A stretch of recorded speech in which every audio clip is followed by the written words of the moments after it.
Good evening. So today I have a book review of a book I finished this evening, Hit List by Lawrence Block. This is book 2 in the Keller series.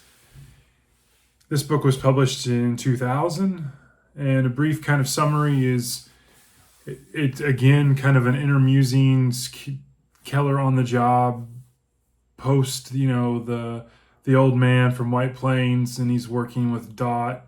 He takes an initial job in Louisville. It ends up with, his reservations and getting a bad feeling about going on and taking the job, and there's complications, bikers that are noisy when he's in his hotel room, scouting out the target, and he ends up taking a different room, even though they were full up on the motel, and it ends up being one of those cases where when he takes the other room, then a man and a woman get shot in the room that he was in, and the next thing you know, he's cursed, and just strange things start happening. Probably now is the time for probably some different spoilers here, but he ends up on the next job, he ends up taking. There's some other strange things that take place, and the next thing you know, Dot's thinking that there is the potential hitman out there erasing some of the hitmen. She can't get a hold of the guy in California. Next thing you know, they think that it was the same. There's this guy out there, or basically erasing the hitmen. And so they end up giving the name of Roger.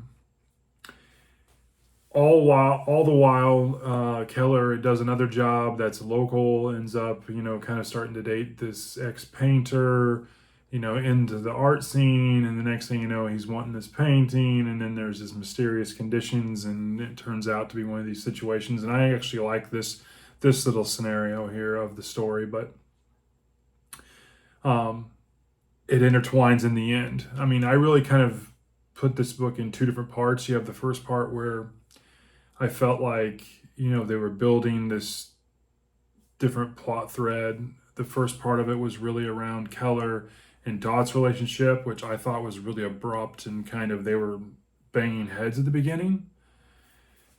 And then you have the second part of the book, which was more around, finding out who Roger is and then eliminate him as a threat, taking the offensive because they're being very defensive around the jobs. There's always Keller on the jobs, trying to maintain his anonymity.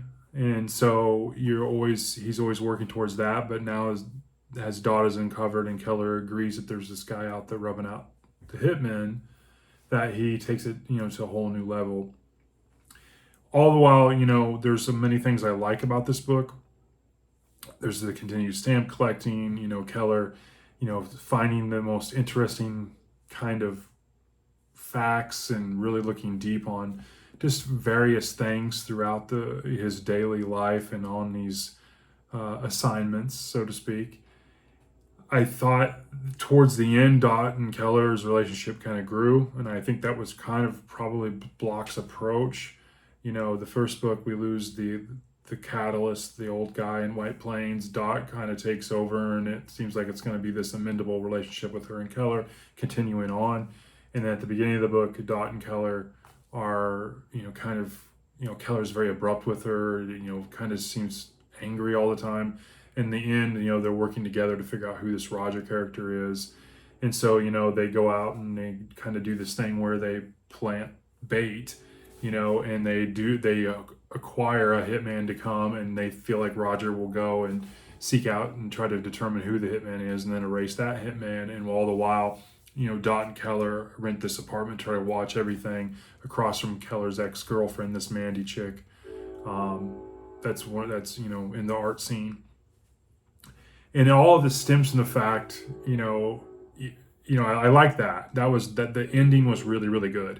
It all stems from the fact that in the middle, the one section I liked was when Keller's still not able to process the beginning, story where he changes rooms, and the next thing you know, he's hearing on the news, or in the lobby about the people being shot in the room that he was in the night before.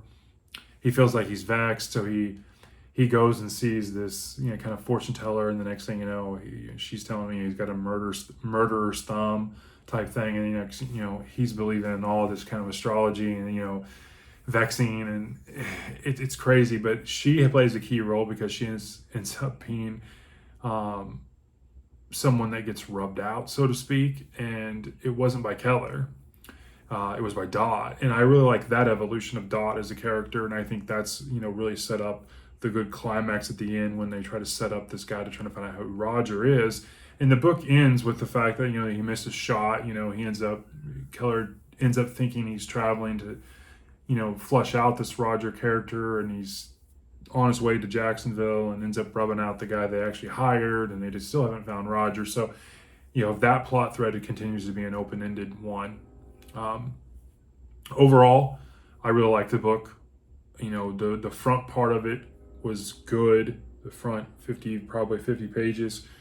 The next 100 pages was decent. The front half of that 100 pages was a little kind of okay. The back half of that middle section was good, and then the climax was really good. So I really liked it. It's a solid 4.0. It's a solid book. Definitely a recommended book. I definitely still think this series will continue to get better from what I remember. So I'm looking forward to book 3 and moving on from here. But that's a review. Hit List by Lawrence Block, book 2 in the Keller series.